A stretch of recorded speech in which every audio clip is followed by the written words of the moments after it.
Want to rise above what holds you back? These are the stories of those fighting that battle. It might also be the story of you. I'm Dan Waldschmidt, author of Edgy Conversations and strategist of billion-dollar companies all over the world. This is Mark Menard, author of The Story of You, the guy who knows a thing or two about never giving up. You're listening to Elevating Beyond. Let's get started. Hello everyone and welcome back to Elevating Beyond.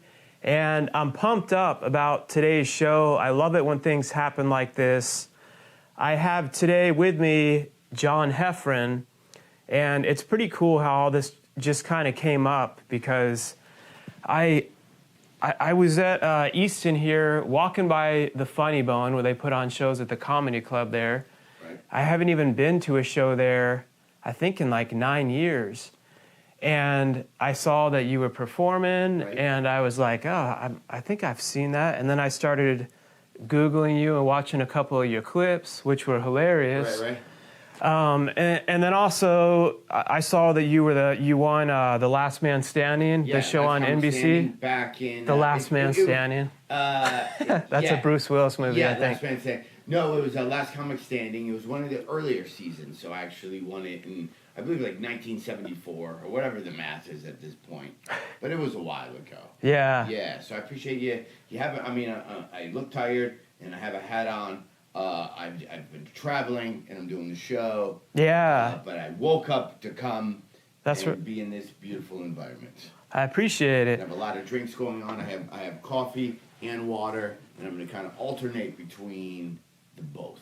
Yeah, your energy drink, which they need to be sponsoring us now. Yeah, I also had a 5 hour. So technically, I had a 5 hour energy. Here's coffee, here's water. I'm probably not going to do the coffee now, unless you want me to just explode on your show, which might be cool. Hey, you're a comedian. That could be a new bit, right? That was awesome. That would make for a good story for you. Maybe that's the thing. You have guests on that come on and they explode. And then people that's my show. It'll go viral. That'd probably be the one that went viral. I pay monthly. I pay a Patreon to see that, to possibly donate for you to get stuff that people drink to explode. But yeah, so thank you for having me. I appreciate it. That's awesome. And I took it. I got to be honest. I don't normally do this type of stuff only just because I'm lazy. Not because I have an ego or whatever, but I get asked to do a lot of things. And I never do them because I just don't feel like getting up or driving or doing the logistics. Some people love it. Like as performers, it's another chance for me to perform. And I don't know. I've done comedy for 30 years. I did morning radio in Detroit for like 100 years.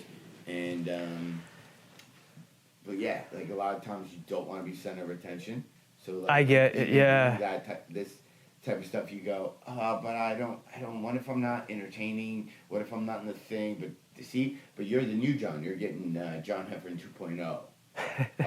That does this type of stuff and is excited about doing this type of stuff. It's cool too, and it's and no, I get it too.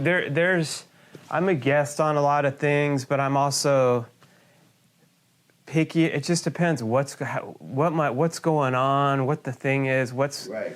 Because some shows they'll want like a perfect scripted, we do these, and I just am like, that's not going to be. I've done those. I did one. It's not going to help anyone. The questionnaire that they gave me that I had to fill out, to prior to doing it. Yeah. It was a business type podcast, and a lot of listeners and stuff like that. But I was like, I'm not doing this much homework. I know. I'm not. If you have anybody that's capable of having a conversation in a few whatever. I mean, if I don't even know what, to be honest, the theme of your podcast. If you go, well, all we talk about is Beanie Babies. Now I might be host, right? Like now I just said to you, okay, I'll do your podcast, and if we're gonna do Beanie Baby talk, I might be like, oh, and I could probably fake it. But this one had like so much homework where I'm like, yeah, I'm not doing that much homework. I don't have, so all I have is interesting people from all over, whether it's like New York Times best, and I don't care about the famous. I've had like NFL players and people like that, but it's always having real conversations about just like what they've done to get to where they are and not sugarcoating it. And also, like, I've had my own story of a lot of crap that I've overcome, and I just like to have interesting conversations with different people because, because I love it too. Like, you mentioned people could see something like, oh, he won the last comic standing on NBC, and then was just an overnight success, which is not even close to 20 plus years of really on the road, like work. Yeah, when I won Last Comic Standing, which was 100 years ago. By that point, I was doing comedy 15 years prior to Last Comic Standing. I started doing comedy. I don't know if those who don't know, the really quick, hopefully not boring bio, but I'll bullet point it, is I was 18, I was a huge fan of comedy. I went to comedy clubs just because I like comedy at open mics. This was prior to, there wasn't Comedy Central, there wasn't any station you listen to all comedy to. There was nothing. There's no, except for a Tonight Show. You'd see a comic on a Tonight Show. That was it. Maybe an HBO Young comedian, but that was it. As exposed to stand-up comedy as you were. Yeah. But I was a fan, and there was a comedy club you could be 18 years old to get in. Yeah. So I just started college, and it was the only bar in town you could actually be in a bar at that age. We'd go and watch all the open mics, and then there was a waitress who was just crazy beautiful. And I remember me and my friends would always go, let's sit in her section, just to stare at her, basically. And she would come by, and then she'd go, you guys are here every Tuesday. You should sign up for open mic night. Do you guys want to get on stage? Because open mic, there's 20 people in the crowd and 4 comics. Like, it was kind of like not. It's still has to be a little nerve-wracking the first time you're doing it. Well, then she goes, do you want to get up? And then me, to impress her, keep in mind I was 18 and dumb, I go, sure, I'll get up. Like, with 0 how to do it, 0 act. And but were you like, as a kid, did you joke around? I was not the look at me guy. I wasn't the I need attention guy. I was none of that. I thought it was funny only because I made the teachers laugh. I knew how to be like a class clown, but I knew how to take it just enough that the teachers liked me. So if I had a test that was a borderline C-D, I could probably get the C- out of them. Yeah. Because they liked me as a human. Opposed to where if I was kind of a jerk, then they would lob that D. So I kind of knew how to, how to make people happy. And that's not, interesting. And not be a pain, right? Like, so. Did you think? And I know because I love them. Did you think?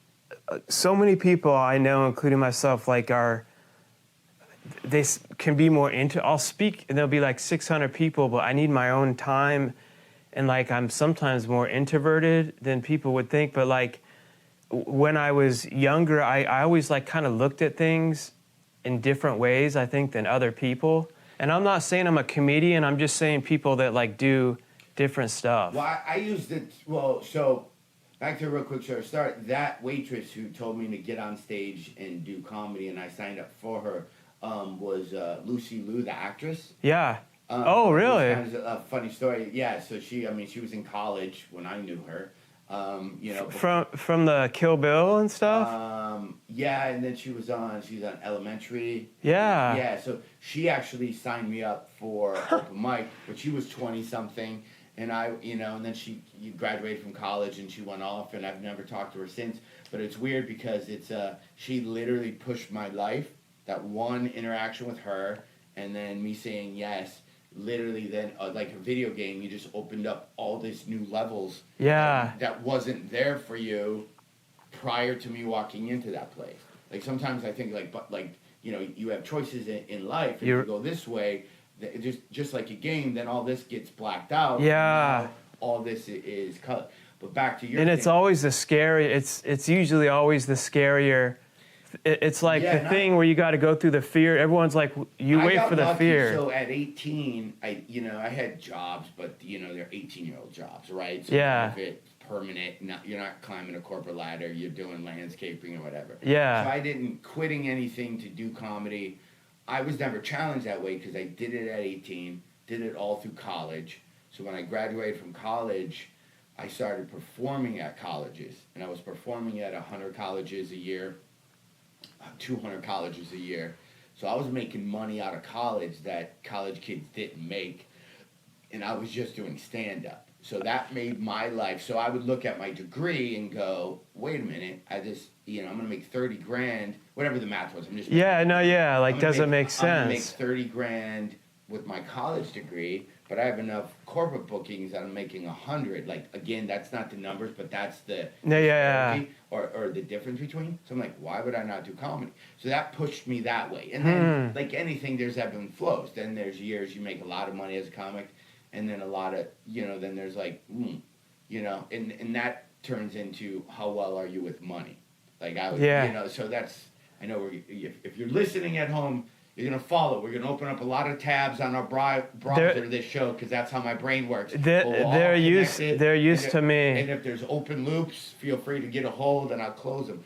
But the money thing in it itself is a life lesson where I realized, just me, if I made 40 grand a year or if I made $1 million a year, I'm probably going to be broke either way, just because I have bad money skills. Yeah, it's skill. It's a skill. Hand me another $1 million, and I'll pull. You know what I mean?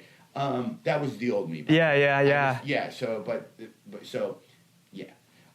that's how, and then so I never had to really give up anything to do stand up, and I never treated it as a business. I mean, it was a business, but it was always fun. And then right around, I did some Tonight shows and did some specials.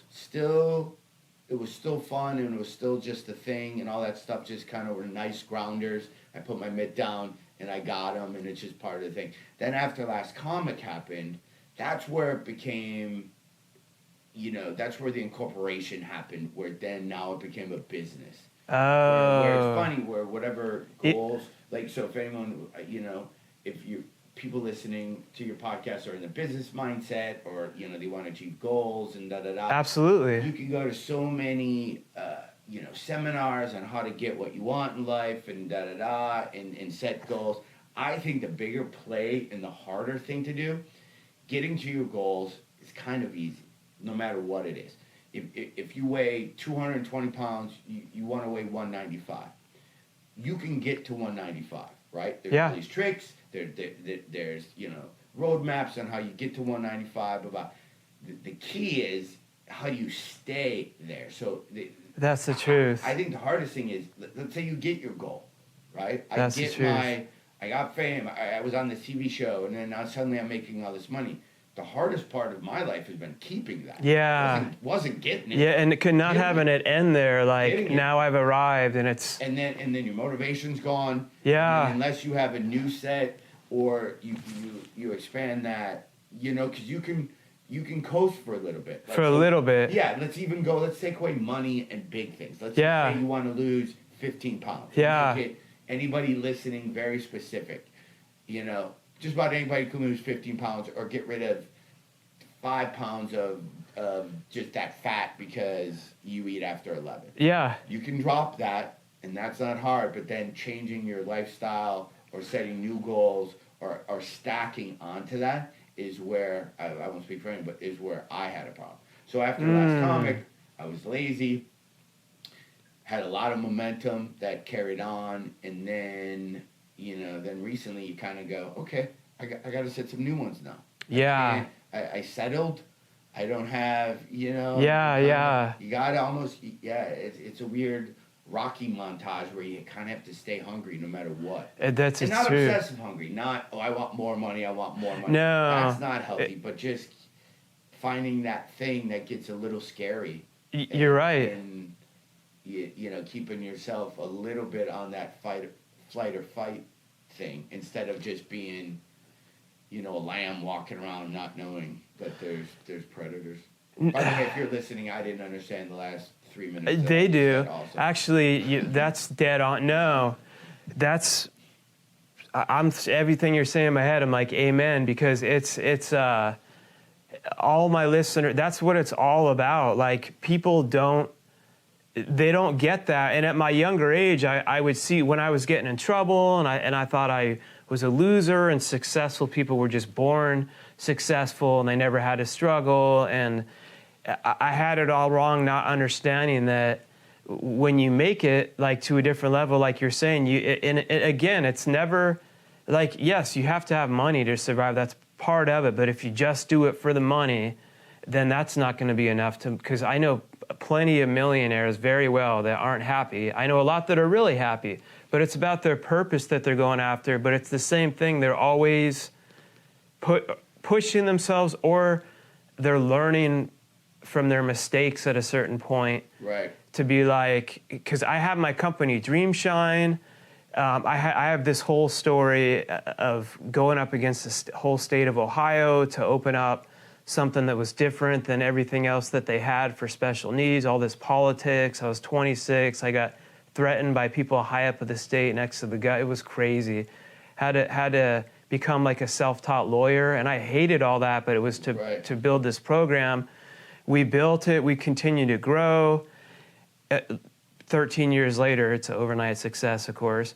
But then I could have like but like something in me started having even a bigger, like I didn't have to have a podcast.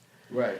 But, or like write a book and start, I dropped speech class 3 times in college, and I started something in me is like, I want to share my full story, and I want to learn even more about just like leadership as a whole, and that word can get so played out. But then even just sharing about like overcoming doubt and fear, and I'm just so, and like sitting down with people and and that pushed me, like you were saying, out of a whole other level of my comfort zone. But that was like the best thing that I could have done without even realizing it. Like all the people I've continued to get to know and the different opportunities that have opened up through that. At whatever people's journey are, you go and you're allowed to change, and you're allowed to, set a new course and do whatever. It doesn't mean what you were doing before was wrong. It just means you're just changing things up. You're adjusting for wind. You're doing all that. And I think at any level you get to, no matter what, there's always that. So you're never, when you're in college, all you're thinking is, once I get out of college, then I don't have all these college problems, right? I don't have to take tests. I don't have to wake up at 8 o'clock and go to that lit class. Like all you're doing is going, man, once I'm out of school, then there's all this bull that I don't have to deal with. And then you get an entry-level job, and then, right, so now we just got rid of your college problems. Mm-hmm. That your life would be perfect if we didn't have those.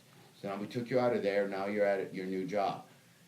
Entry-level, you have a bully boss, you have a bully, people that you work with, and stuff like that. And now you're like, man, if I can just run this place or whatever. And then you get to that level, and then you're like, man, I'm only making 40. If I could make 150, then I won't. But every level of life you hit, there's a new set of problems. So you get paid more to handle bigger problems. It never goes away. Yeah. It's always like a video game. There's always a boss guy that you got to kill. It never, the levels get harder and harder. So it's so true. Way back from at college level or entry level, there's coping skills that you have to learn that then will take you through the rest of the thing. And that's what I did as a comic, because as a comic, your lives are ups and downs. You have years. Yeah. You make $1 billion. I mean, again, because for me, even though I'm very successful, I do a lot of corporate events, in clubs, but at January 1st,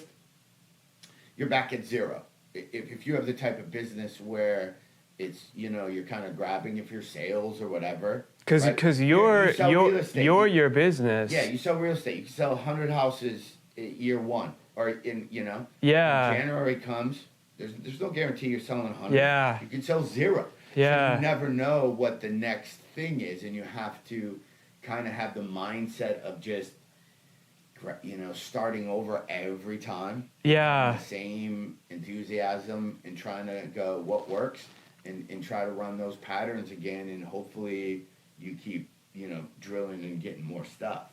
Yeah.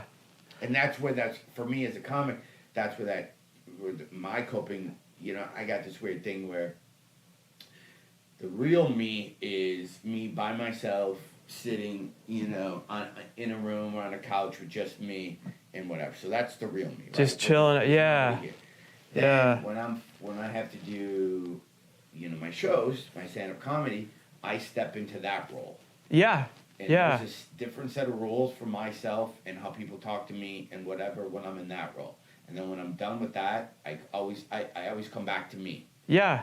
And then when I have to do a podcast, I step into that hat. There's a set of rules, how I conduct myself, blah, blah, blah. And then when that's done, I come back to me. But you have to get back to that. Yeah. To that you in by yourself with nobody around, the true you. You're allowed to have fake.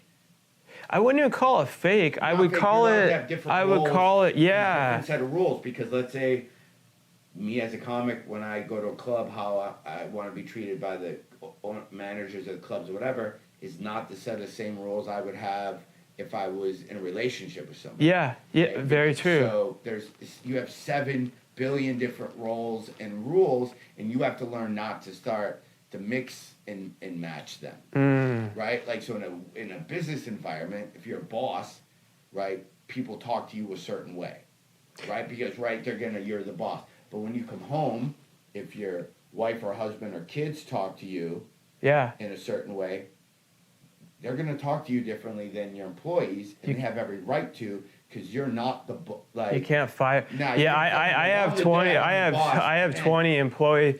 And that's a whole other thing, too. And I had to learn, like, levels, too. I had to learn, because I never wanted to be the boss that was like the Mr. Burns from The Simpsons type thing. But also, I learned by being too nice. Like, we were smaller, and I had someone I needed to fire in the early years. It was just bringing everyone down, Nick. But I was being too much of a coward, and I just kept thinking, just fix I hope it gets better. We meet. And so then I realized you have to make those harder calls too, and like it's more about serving the team. You know what I mean? Yeah, and those are all skills. I think great skills for people to kind of. I mean, there's a million ways you can read up on them and stuff to learn how to. And there's levels too of learning it. My brother-in-law, who is works on, he's not a heart surgeon, but he's an assistant to a heart. Like there's levels of the team. Yeah. And he'll do his hospital stuff, and when he comes home. The one that texts you the emoji? Yeah. He walks into his house, and he's got kids and wife. Kind of nobody talks to him, and he goes into the piano room, and then he plays piano for whatever it is, 15 minutes. He plays piano, and then that's his, whatever happened that day, that's done. He has a moment, he takes a thing, and now he can come out. And because obviously you're going to be stressed, whatever your job is. Oh, yeah. If people die or whatever, then for him to walk into the house and have his 4-year-old throw stuff at him. Yeah. His wife, did you call the roofer? You need to learn how to take those moments and then have the people around you go, this is the thing. That's so true. I need a thing. When I come in, I'm going to need a thing, and then I'm yours, but don't just give me, so I do that. And it's you're bringing up so many good points, though. It's not the same. Like, people put stuff out there and be like, here's the 10 steps, everyone. It's really about knowing you. Like, for him, he knows doing the piano. You need your alone. But you know what I mean? Like, it's not saying everyone needs to do. Some people, my wife gets more energy from going out and will go and be around people. That sucks the energy out of me. Right. But like when I go to speak and all that, like I'm like you, because I love it. I'm passionate when I'm doing it. Right. And then I feel like they're paying me. I want to make sure I'm being, but then I'm like I'll be in like the hotel or something, and I'll try to. It's not that I don't want to see, but I almost like will take little. After it's done, like I just don't want to have to deal. I want to just kind of like have some. Yeah, the same way. When I'm on stage, I'm a different person than when I'm off. Yeah. And I say goodbye to people who bothered to drive 2 or 3 hours. Like respectfully, yeah, and you're thankful, and I watch you do that too, and that's like cool. It and stuff, but there's definitely there's a couple things I do before I go on stage to kind of zap my brain to let me forget about whatever was going on in the day, so I could be more focused. That's another good point, to be able to turn that off. But then when I'm off stage, when the second I get done with my show, there's a couple little there's stuff I do that just then I end that night. So that's why, with you as a speaker or me as a comic, I do wrong math, but let's say 300 shows, a year, right? That's probably not every show is going to be good. Yeah. You're going to have some shows that were perfect. Some shows are just not going to go good. Perfect show that didn't go good. 2 minutes after my show's over, I don't even remember how it went because I don't care. Really? So when I'm on stage, I care at that moment because that's when it's live. The second it's over, I don't do any autopsy on what just happened, good or bad. Really? Maybe if I thought of a new joke or something. That's what I was wondering. Do you try to use it to think if you should switch I'll your... do that, but the actual show or the feeling, I let go the second. Huh. The second it's over. That way I'm not laying in bed. If the show went bad, I don't dwell on it. But have you before, speaking of the levels, would you say there was a time when you did that more earlier on and then you got better at it? Yeah, there were shows that didn't go well that maybe had more weight on them, like a TV appearance or, back in the day an audition. Yeah. But, you just kind of learn because that stuff can eat you up. I know younger comics that have shows that 3 days later they're like, oh, that show Wednesday bombed so bad. And I'm like, why are you even... Yeah. Everybody in that show has a life, and they forgot about you before they even made it to their car. Why are you still, why are you still hanging out there? Because it's not, if you, whatever, I think whatever you do for a living, right?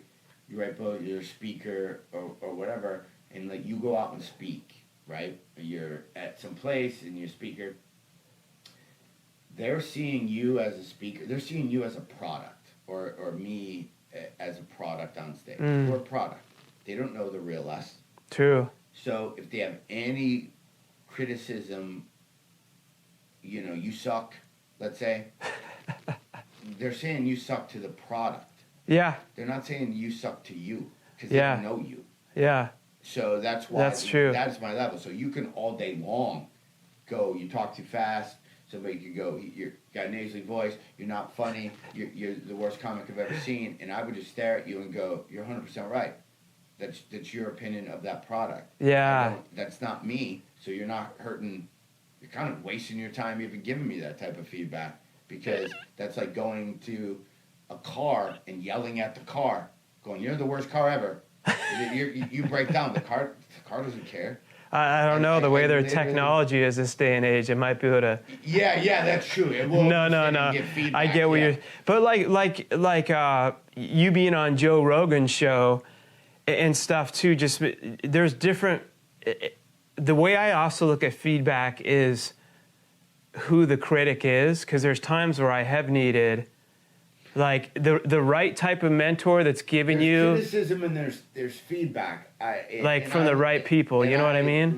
Feedback is feedback. Yeah. And you can take that as a note, and whether it then applies to you. Yeah. Then that's different than, if I was to even this is a horrible example because I've only been up for an hour, but feedback would be, and I'm just making this up. You know what? If you lit this room better and maybe had the chandelier right here, then it would get rid of our dark circles. So right, so that's there is feedback. 2 lights.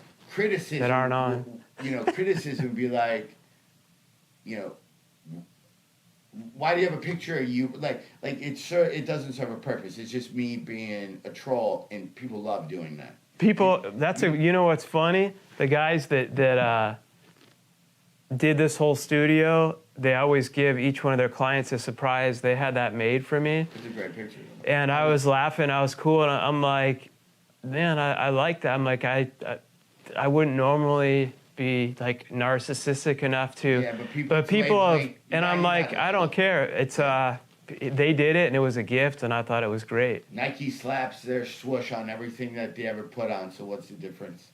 There's no, but there is a difference. So even people at work, or if you're working, or if you get, criticism or whatever from people you work at, it's just, again, I just look at it as feedback. I'll take it as a note. Yeah. That doesn't mean I'm going to lay in bed and think about it. Yeah. I might go, you know what, that's a really good point. When I'm talking, I am turning my head. Like if I was doing the whole podcast, kind of just like this. Yeah. The camera's this way, and you go, it'd be better if you turn this way, where they gonna be like, oh, you know what? Oh yeah, the camera's there. Yeah. So, yeah. Yeah. A lot of people can't handle that. There's a lot of new comics or people even in the business stuff I do that they just can't. They just don't have the coping skills to have them hear anything that's not positive. When you're like, I'm not trying to. Even at comedy clubs, when they don't grow though. When people are talking at comedy clubs, right? There'll be a table, people are talking, they're disruptive. The guy will walk over and go, "You guys are being a little loud." And instead of going, you know what? We weren't aware of how loud we were. We apologize. It's always, I wasn't talking loud. What? You're not allowed to just have fun at instead of and it's funny how grown adults become babies to me. Yeah. I see them. They're whatever they do. They're 50-some years old, and they cry like somebody took their sippy cup away from them. Yeah. Anytime they get challenged on behavior. Yeah. That they're having a tantrum in public.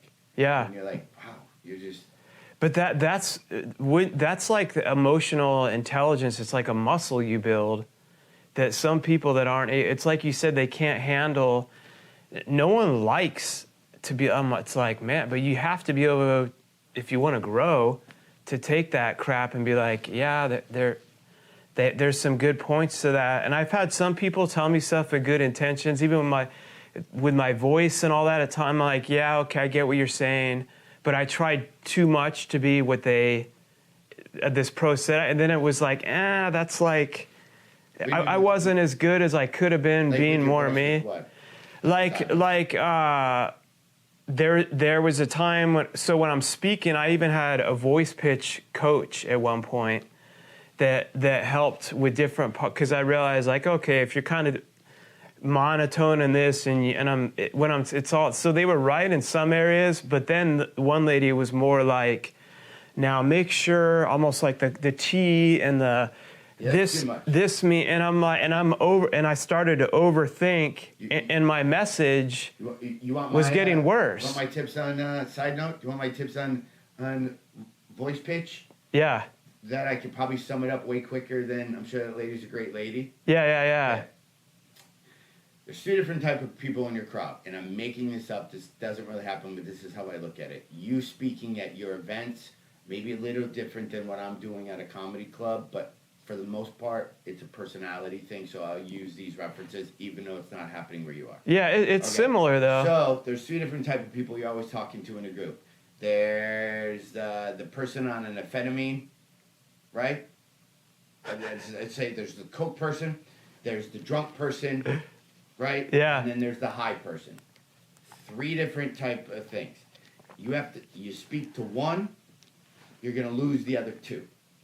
So what I do is I usually start off in a normal voice pattern like this, and I'll just start talking, and this is the pace I'll do. It'll be just nice, it'll be relaxing. And then as I start talking without really any purpose, I probably will start speeding up my voice, and I'll start talking even like this, and I'll even get higher, and I'll get more excited. Yeah. I'll start talking like this, but then when I really, really, really want somebody to pay attention to what I'm saying, I'll drop it down here. Yeah. And I'll drop it here because at this level is where people take in the most info. So, and what you do is you ride that roller coaster through 3. So you don't have to overthink it. No, you're right. That's what it helped me. So that's good feedback. feedback. Key phrase. Yeah. Let's say your key phrase is wrap it up, and then I go this, and then this would happen to me when I think, and then when I was this, and then, I had a horrible teacher. That's when I wanted to make a change. Yeah. They're going to listen to, so I'll do that with my stand-up. And I'll tell young comics all the time, I'm like, you're either too yelling the whole time, or you're too low the whole time, or you have to go, like, and I listen to that more than anything. And you're right. You know, that's good. And so some of what she said is what you said. But grabbing the T, to me, that's too precise. No, that was wrong. That was a different. Yeah. There was two different. It's called the charisma pattern if you want to look it up. Yeah, that was too much. Technique, and it's called charisma pattern. But your voice thing, you're right. But that's what I'm going back to. Can you handle the right feedback? And I'm like, she's right. And then I realized it too. And sometimes I was doing that naturally. Right, yeah. But then I realized like it things to be even a little more intentional on that. Like I'm talking about the people I had that were close to me, that the one that like took a gun and blew his head off. And and I'll slow down. But then also I've learned like I'll like step back into that moment in that memory when I'm doing it. And so I'm kind of slowing down too. And it's almost like, then I'll speed, but yeah, it makes it was good. The story. I've done stuff where you tell the same story, and then you do it at a high pace, and then you do it at a medium, and you do it at low, and it changes it's like playing music and playing chords. Yeah. It changes the meaning of the story. So kind of then you start to go, what do I want people hear? There's a couple people out online that I wish that are just stuck in that, and there's a younger kid that I wish I could get a hold of him and tell him, man, you don't have to do the 80s motivational speaker guy. It's annoying. Nobody pays attention to that. You have to stop. These 18-year-old life coaches selling their programs. What if I showed you there are 5 simple ways? Oh my God! In a 1-bedroom apartment, but now with my 5 system, I could show you 1 how to get the thing done. 2, and you're just like, oh my God, you're exhausting. I've spoke at event. I was a keynote speaker at an event, and there was a guy that had a best-selling book, like we were talking about before, and it was all on. He had some phrase like "lead with," I don't remember what it was. But when we were sitting back in the green room, I asked him, so how many like employees you have? Because I've dealt with like false civil lawsuits on me. Like I've been through the real, and you've got real stuff. Like I teach, and he's like, oh no, I don't. I just wrote and I'm like, well, what about this? And anything I asked him that was off and I wasn't trying to be, I was like really trying to have a conversation like we do. Yeah. He like froze up and would steer back, and in my head I was thinking, because he wasn't gonna.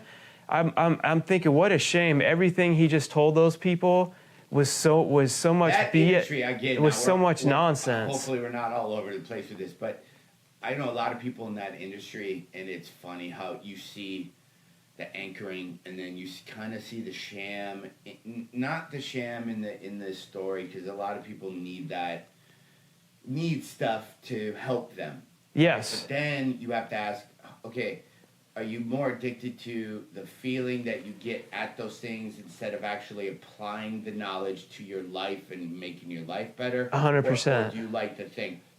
Because there's a whole system and a whole sham. Yeah. I hate to tell everybody, when you go to those, you're being anchored to be sold the next thing. The whole time you're there. It's for like a course. The whole time they're like, well, we have this unbelievable entrepreneur. This unbelievable entrepreneur course is gonna, and then they'll go through and they'll anchor, and then they'll go, but we also have the billionaire entrepreneur, and if you take the lessons you learned from the whatever, and you take it to not only some of you are going to want to go to the $1 billion but they don't teach you. But you know what? Right now we can take lunch, and in the back of the room, if you signed up, the back room, the thing, and that's where the money is, and that's where the seed it's spot. Not the ones that are really winning, because I know good ones that don't do that are really like Gary Vee. You know who Gary Vee? Gary Vee. Here are my 2 favorites. So I've done corporate events with Gary Vee. He's the real deal. He's the real deal. Eric Thomas, if you ever meet him. I don't know him. And then my current. He's been on the show too. Mel Robbins. Oh, I haven't heard him. She does. Or her. Sorry. The 5-second Sorry, rule. Mel. Holy cow! Like I've done events with her, and I've talked to her, and she talks like a normal person. Yes. She's not it. She's whatever, and the stuff she says, maybe it's stuff I'm going through. I'm like, she's awesome. She's the real deal. She is who she is. It's Mel Robbins. 5-second rule, but on her Instagram, she does all these, and she's really good at social. She's really good at putting out these 2 or 3 minute things, how to, like, but she works, but it's not for fake. It is who she the difference between. I gotta be honest, you know what? You go to seminars and be like, hey, let's see if you can walk over coals. And I don't know, I've had a lot of problems in life. And, I've been through divorce and career-wise. Never once was the message I found at the end of the walking of the coals. Right? It's a circus stunt to me. Yeah. And it bothers me. Yeah, I don't think I get people go, well, that shows you how to overcome fear and da-da-da. You know how it helps you overcoming fear? Is getting out of a relationship that you shouldn't be in. Actually making that call. That helps you get out of fear. Stop with the sweat lodges and it's fluff, so you guys buy the next. That's what bugs me. And you know what I love is the Q&A. The way I help people, I like, and I can tell the difference between at my things, it's someone who's fake or not when the Q&A opens up, because I'm like, ask anything. I love to be asked about stuff because it reminds me of things that I forgot that I knew that I've done. Yeah. And I'm like, oh yeah, I had this situation. People that are like faking it, the second they're off their little script, they'll get asked and they'll just go right back to, and step number 5. Yeah. But it's a totally different thing. My favorite is when those guys, and they don't really exist anymore, it's very a fad, and the thing is when they all start dressing in all white and they think to become they are the message and not the messenger. And they kind of get guru-ish. I hear the word guru or whatever, I like, it bothers me because it gets culty, and then that kind of, those people creep me out. Like, listen, you have a step, I think Mel's book, 5-second rule, is if you have a problem or there's something you want to do, it's basically you have 5 seconds from that thought. I've heard her. To get up and do. So that is a legit thing. I've heard her. You can practice. Yeah. Other people, it's just, they're just feeding the funnel to then sell the next product. And you see, because there's actually courses on how to do what those people are doing. Yeah, yes. Once you see that trick, then the hack. But they're not doing it. Those people never. It's like you with comedy. You never started doing it so someone could get a course and be like, if I follow this hack, I could be doing this and making this in college and it's not the same. But I'm all for like self-help and I love that type of stuff. But you just start to see. Oh, I am too. My book's on that. Yeah. But for the right reasons. Right. You start to see. That's what you start to see it. That's why I have this show. It helps people write in all the time, and they're like, it helps. Most of it is like because it's real. Yeah, or you take if I was look at your book and I found 1 or 2 things that are practical, I would then try to apply those to my life and not like, because again. Yes. You can post as many motivational quotes on Facebook and Instagram as you like. Every day, post a new thing. Nobody ever lives by those quotes that they post. You can read 700 self-help books. Nobody ever goes, I'm going to do... People who are really religious want to swear by the Bible and the stuff, and then you go, at what point do you start living from the stuff that's actually in the Bible? Yeah. You can't just... It's not just... You got to either dig in. You pick one thing. Have an example. I say if you're going to post it, have an example for what you've done. Watch Winnie the Pooh and just live by whatever Winnie the Pooh does, and your life's probably going to change and be better. There's actually probably a lot of good morals in there. But quit buying all, because I was the same way. You start buying all these different books, and you have 700 how-tos, to change your life, and you don't do any of them. That's stop. Because that's the work. That's where the work. That's what people. It's easier to keep reading than. And when I'm speaking and all that, and they're like, how do you, I don't, I'm like, it's harder. It'll take longer. It's harder than you ever imagine. It'll scare the crap out of you more. And also, I don't even have, the way I'm saying to do it might not be the way you need to do it. I didn't know what the hell I was doing half the time. You figure, and anyone that says they do, you can look back and teach it. But that's all part of it. I'm like, is it worth it? Like, for your purpose to go, like, absolutely. But don't ever let anyone tell you like you're gonna do this and make 6 figures speaking in 6 months. What? I didn't even speak to, I had a company for 10 years plus that I had built up to then have something to speak on. And I'm not saying my journey's the same as everyone else's, but I'm just like, it's not, it's harder and it takes long, but that's okay. You got to put the work in. And I'm preaching to the choir, you know it. I mean, look how many years you've been being a stand-up.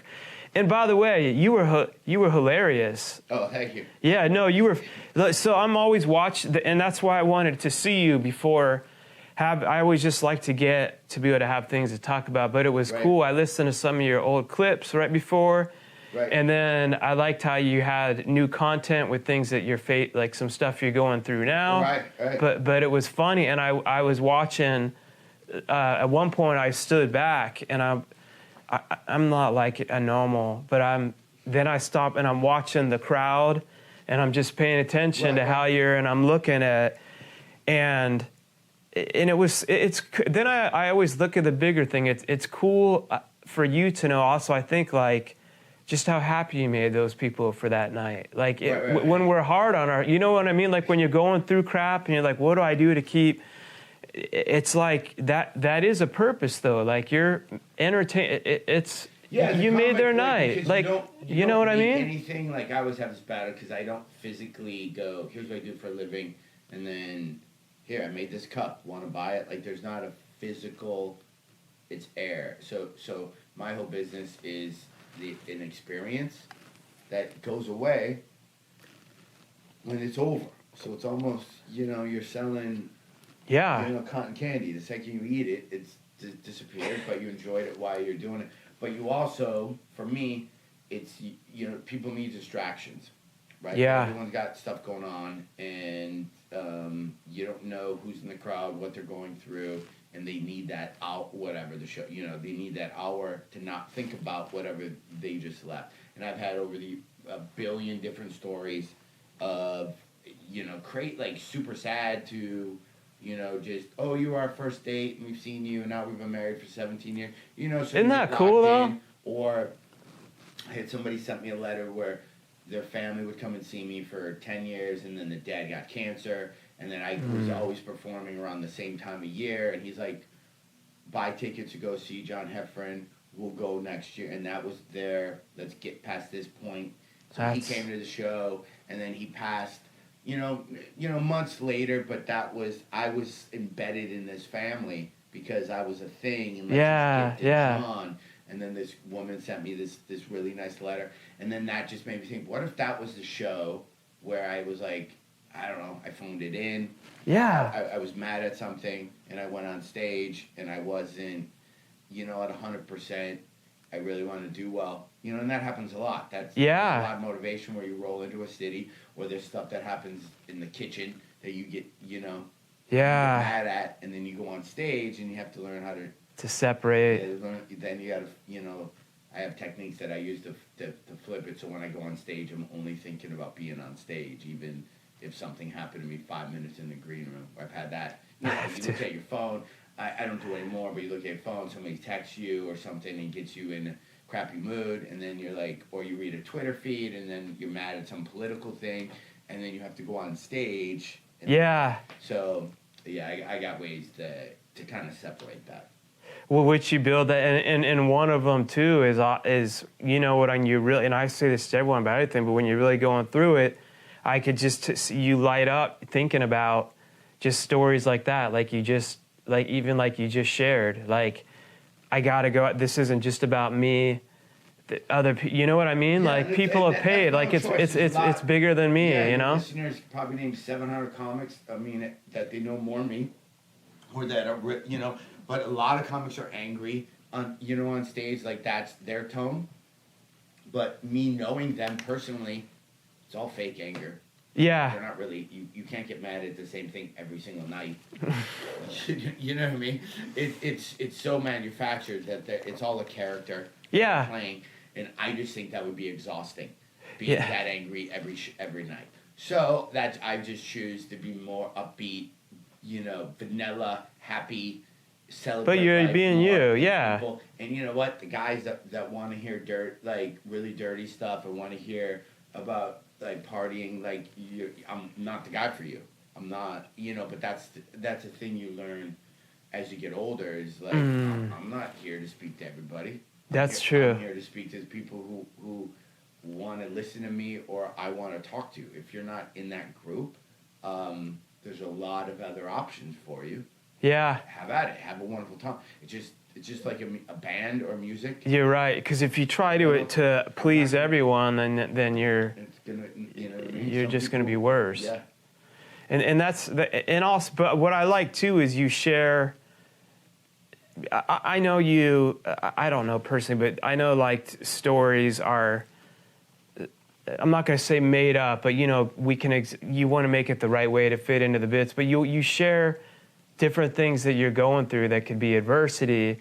Like you had some stuff with your health, you had some stuff with your marriage. Bell's palsy and divorce all in the same week or two. So the divorce was made for 17 years. That happened. And then Bell's palsy, for those don't know, you basically like your whole face gets paralyzed. And it's just a neurological thing that it's dormant and it just can happen to you. I'm just laughing because I'm remembering the your So it kind of. So I don't really kind of talk about. I mentioned divorce on stage, but it's a weird subject, and in other parties involved, I wouldn't even make fun of them or have that be an issue.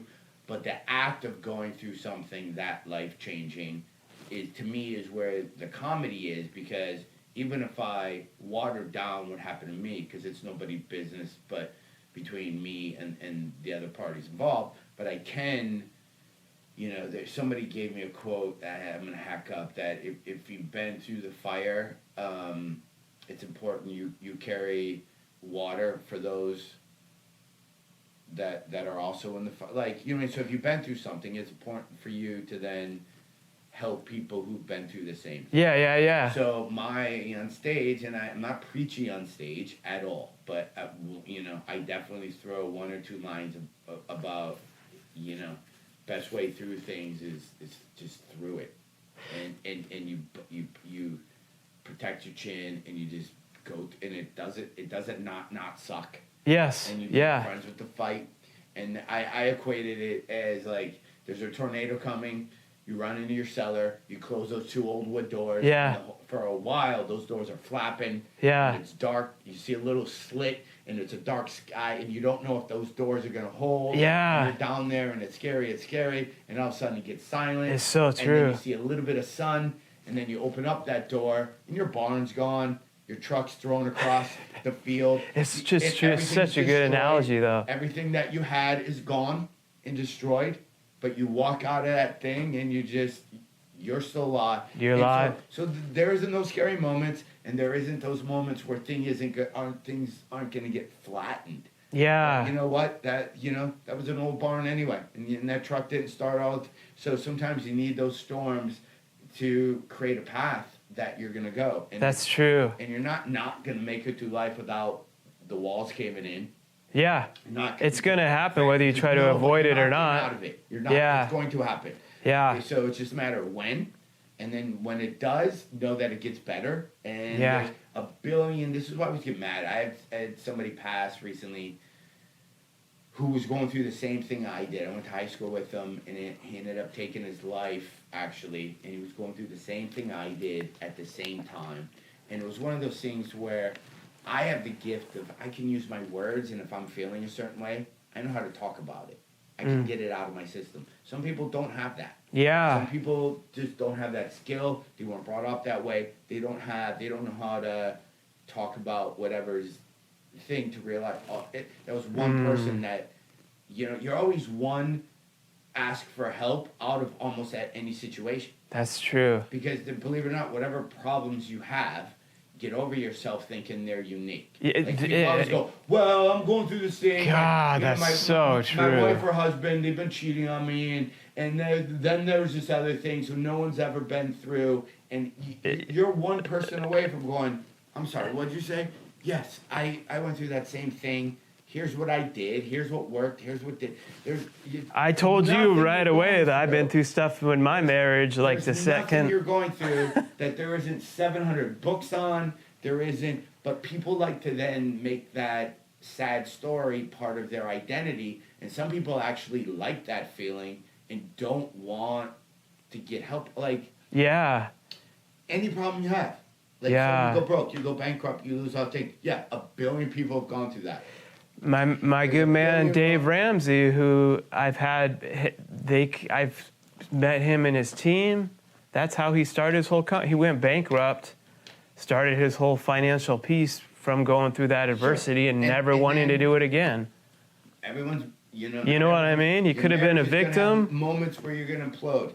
That's all. Everything's fixable, and even if it's not. So here's my scenario. Long story short, married for 17 years. Now no longer married. Face fell off. Growing my face back. Selling my house in California. You have to go anywhere he's doing it near you. Yeah, you have to hear house that. in California, don't know where I'm gonna live. Right? I literally I can't decide what city, what state, where I'm gonna live. Like I said, married for 17 years, now single. So literally, because we can stack it, but because I still have health and stuff like that. But I've did a hard reset on my entire life. And I don't even have answers for any of the things I tell you. You go, well, where do you want to live? I have nothing to tell you. I don't know. Those answers will unfold through time, and those will come to me. Yeah. I'm literally, I got rid of everything I own, just about. Dude, I have not one piece of furniture anymore. I had really nice, expensive furniture, all gone.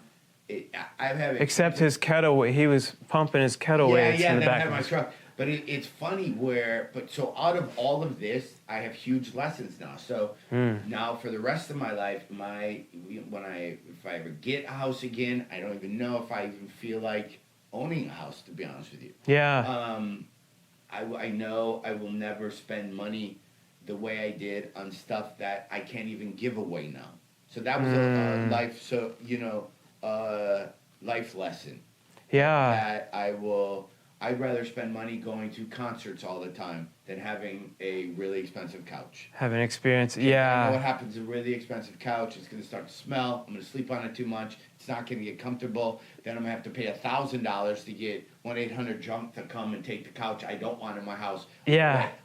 Or my wife won't even let me lay down on it. Yeah, so you see the thing, so then you adjust to what makes you happy. Like, it's not, so now, so I'm very turned all of a sudden. I'm very minimalist in now what makes me happy or what I want to do. But I needed to go through all of that stuff to get to that point.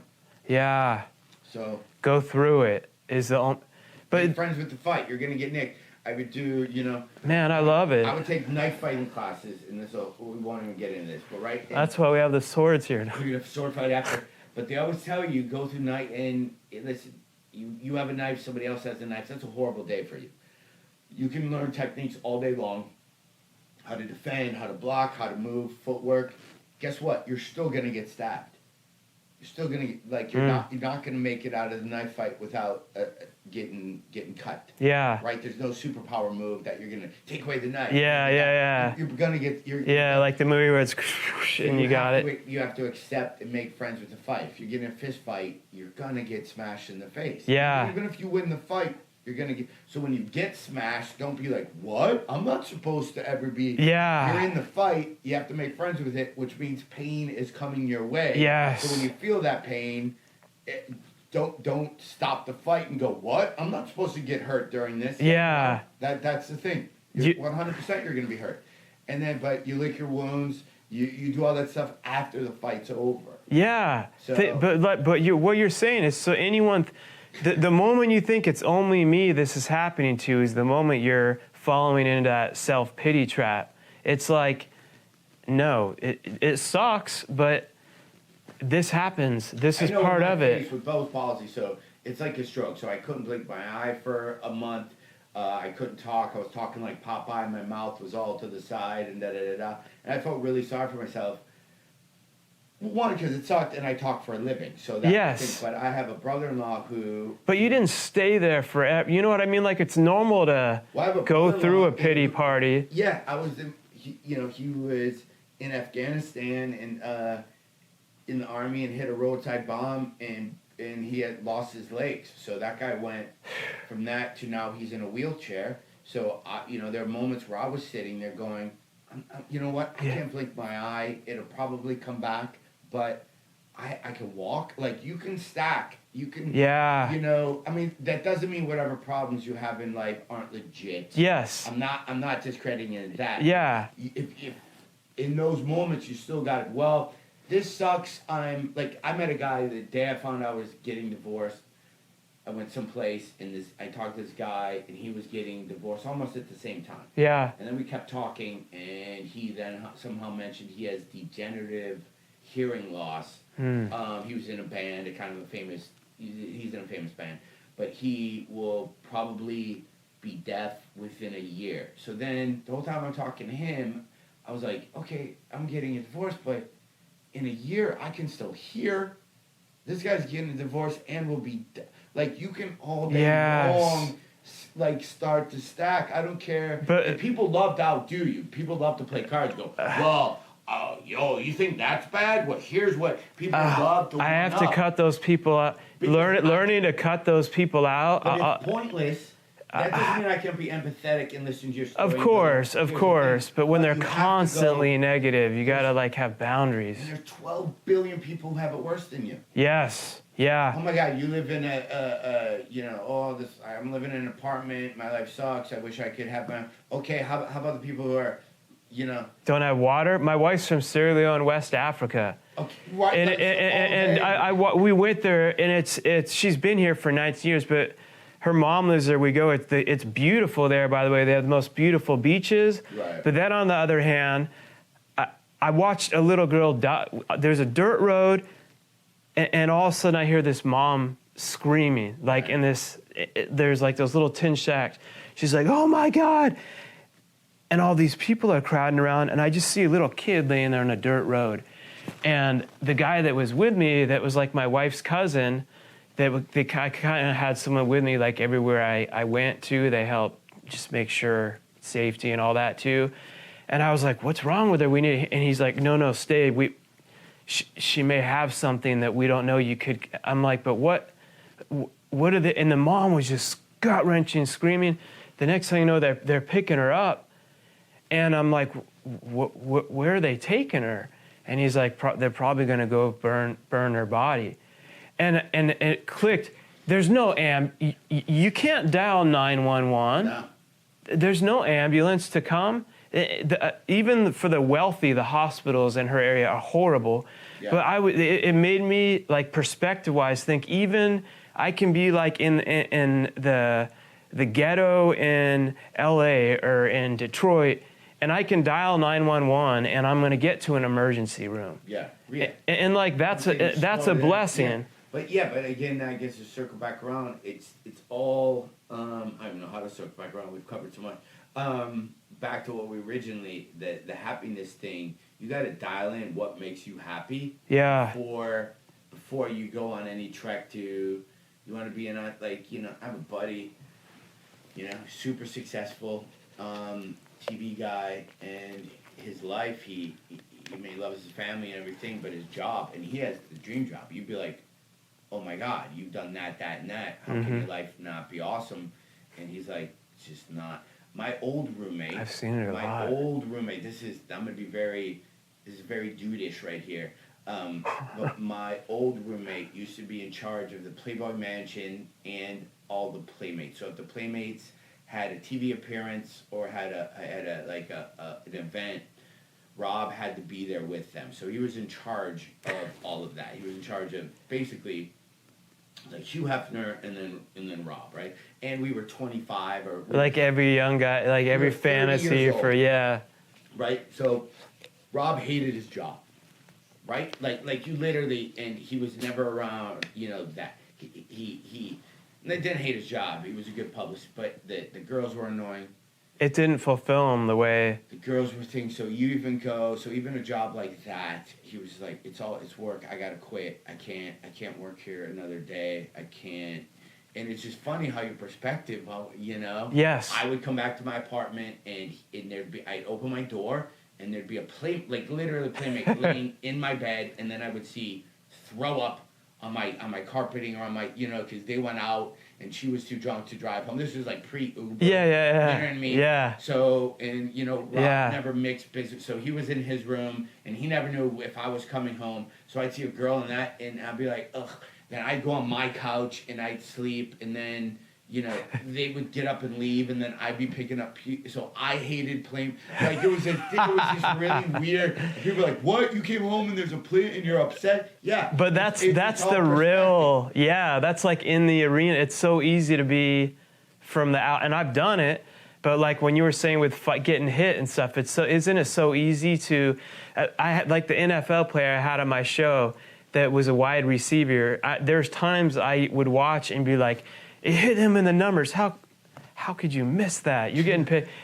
Right. But then when they give perspective of like, dude, and I was surprised like how he wasn't nearly as big as I would have expected. Right. Yeah.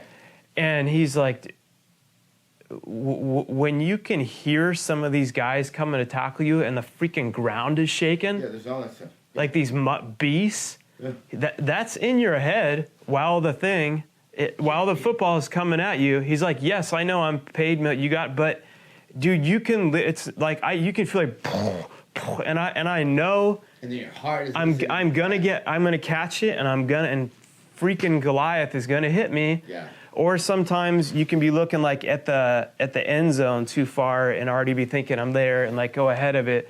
But totally, I'm like, I've been that moron before, and he's like, I'm not saying it's an excuse. It's my job. I should be. Yeah. But you have no idea what it's like to be on the field and get those hits and get those blasts. People do that with comedy. They'll watch a little clip, and they're in their underwear. They're on their couch. They're eating Cheez-Its. Leaving a comment. They have the comedy clip on their phone, but then they're watching something on Netflix, and it's a thing, and then someone go, well, that wasn't funny. Like, how's anything cutting through what you're doing? Like, that's, so. Why do you need to have time to write that? Or the people that get so upset about, everything. Whatever's trending in this day and age is to like what I have zero time. It's like if you genuinely being you. My wife's black. She grew up Muslim, half her family. I grew up Christian. I talk. I'll make joke, but I'm being honest. I'm being real. It's funny, and if people are too serious about it, now if someone's really racist and coming up and like, I hate you, mix, and like burning crosses, and that's a different. But you're joking and you're being stupid. It's like, people need to chill the hell out. Nobody at the time. It's not even. It's not worth arguing. It's just. Someone would be like, I had that face that you're against divorcees with. There's probably like a Facebook group for that or something. I'll probably don't write me anything from this show. Now to be upset about stuff, or people are retroactive, go back and they'll look at stuff you did 10, 15 years ago and be like, that was, and you're like, ugh. You said you called your friend gay in 1982. Yeah, and then you're just like involved, and then you go, I don't use. I'm not saying that you did. I'm just like, people can get. I had a bit. One of my big bits even on Last Comic was this thing called the "We Gotta Go Girl," and the whole joke was, you find the girl you like, and then you talk. In every group of women, there's one girl called the "We Gotta Go Girl," and that's a girl who's going to say, we got to leave, and you talk to her the whole night. And that's kind of whatever the bit, I don't remember, but it was on a lot of stuff, and people loved it. And I say it like that. There's one girl. I got recently this girl just on me, and you can tell she's 20-something because I'm fat shaming, all this stuff, and I don't normally respond, but I go, can you show me that bit where I describe that girl? I never once. I don't say anything. about what she looks like. She could have been a tall, Swedish, beautiful girl. I don't say she's ugly. I don't say she's fat. There's other comics that have kind of ripped off that bit that do that. I never did. Yeah. So there's one girl that's it in that group. But she heard. You're a freaking comedian, though. Filtered it, though. But that's the thing when you go, I never. You're a comedian, though. Head, it's so stupid to me. Well, yeah, people, yeah, but like it's annoying. Like it's definitely you make people laugh. Young people, but it's definitely an age thing where the older, they wouldn't even think that way. It's definitely younger people that have that attitude, which is great because when I'm in a rest home and younger people are taking care of me, I know how I can destroy them by simply making fun of them, and they'll have zero coping skills, and then I'll just run my rest home.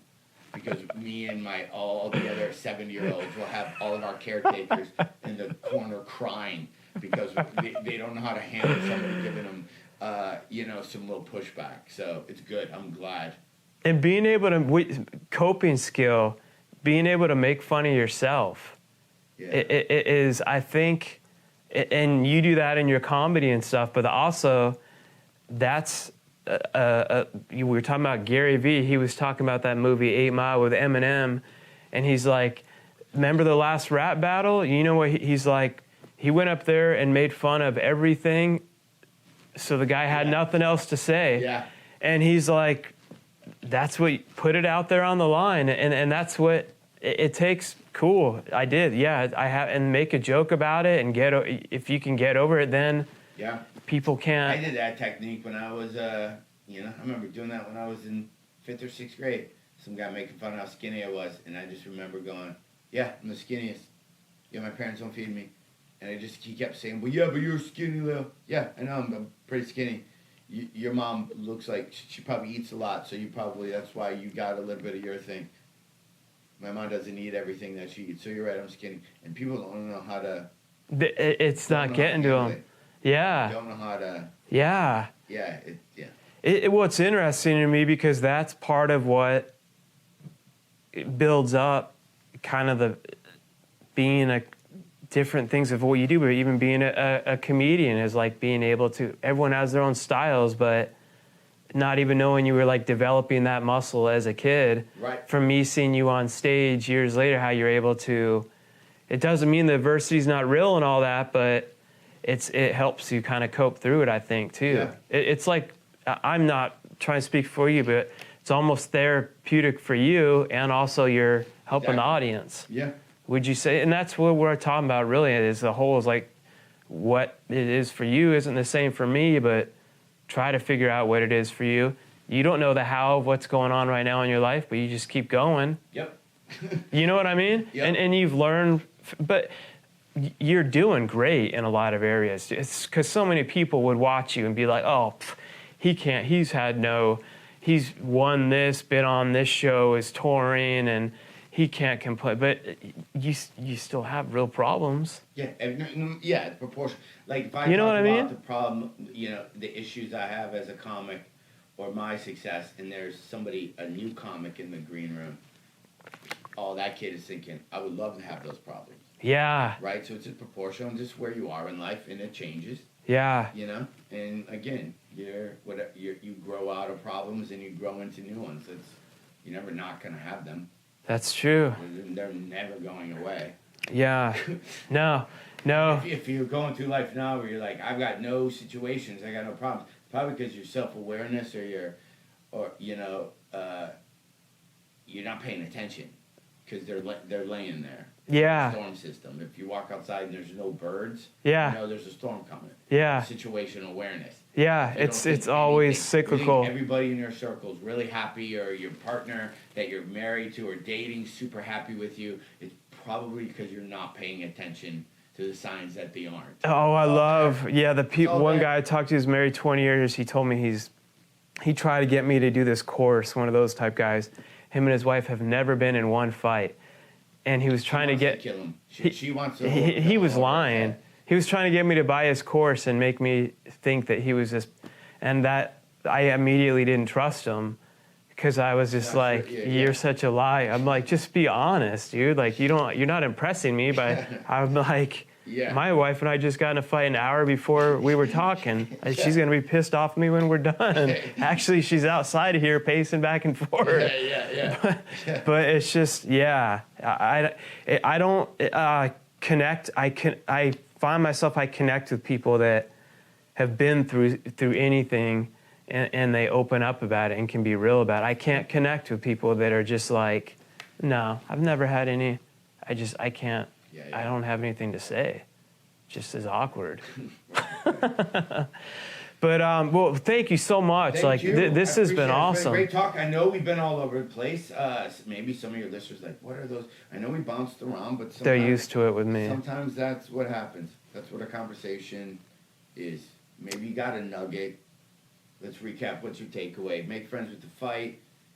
Stuff's gonna implode. Just accept that. And when it implodes, there's people that will get you out of the implosion. Just ask for help, and it'll be done faster than you know it. As long as you have a purpose going through the implosion, that's when you kind of got to ramp that up. So if you're going through something big that really sucks, be of service to somebody else. That'll get you through the thing that is imploding on your end, because it's a little bit of a distraction. Yeah. And then time will end up fixing everything. Like seasons come and go. Yeah. And winter's coming. Yeah. And leaves know when to trees know when to get rid of the leaves, because the leaves serve no purpose. And then the tree kind of dies for a little bit, and it goes through the winter, and then spring comes, brand new leaves, summer, and that's people as life are on seasons, and you're part of nature. So don't think it's going to be summer or spring all the time. And it makes you, and good job, by the way. I usually do that at the end. I sum it up. But you just knocked it out of the park. And it makes you appreciate as much as I hate the winters, it'll be dark, but then it makes me appreciate the spring so much more. And I love the California weather, but there never be changes. And I could go another tangent. When Seinfeld was talking about that thing there, he's like, I like it, but it's fake. It's like it's fake sun. It's funny to me. But anyway, it does, though, make you have a new when you go through that, and then spring comes, and like it starts getting, I'm like, man, I'll walk outside and be like, it's so beautiful. I love it. And I'm like so grateful that had I not gone through that crappy winter, and it was always like that, you don't appreciate that spring that's always going to be coming, too. Right. But like you said, winter's coming. But please let them know, and we'll have the link to it in the show notes. You can put up a link of where you can get my last album, and then I think somewhere on there is all my social, because I have a brand new album coming out in a month or two, and a book, just a spy book. So if you go comedian John Heffron on Instagram, or I think John Heffron, HEFFRON.com, has links to everything else. But the link that you're putting up is my newest album that's on Pandora and wherever you listen. iTunes, all that stuff. John Heffron stations and all that type of stuff. Okay. There you go. I saw him. Was it last night? The night before? Recently. Why he's here? He's hilarious. So definitely get it. Like, I'm gonna get it. I want to hear more of it. And you mix in the real stuff. It's funny. It's great. So check it out. Thank you so much. Thank you for having me. I appreciate it. The takeaways were amazing. And never settle, never give up, and keep elevating beyond.